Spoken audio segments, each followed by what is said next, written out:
Ben wa wo hwe akora no sede osi etie ni ade ewo mu se osende bibisa anaso okan bibisa de but wa wo hwe akora no a die ne ne beba de but wa wo hwe because we say owo in akora no ebia bibi ni a nka ubehu ne ntem nka won hwe no ama ne nkonkodu sanfie akora no nya wa wo hwe anya ode a free titi nyina na wo hwe ni nyina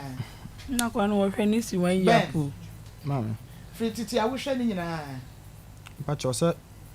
obi ka oba wonyim ne kun nti won na be ka chamisa kwa anya meba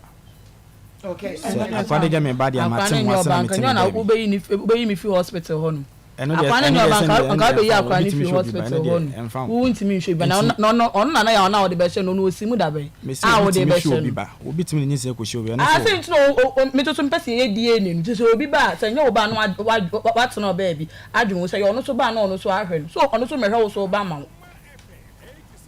so what the can be one akasa asem ye so obi nhwe obi ba dia ho ne ye pa so obi one akasa asem we okay etiane bomodi ama wonsa enka na chese yenko yanim but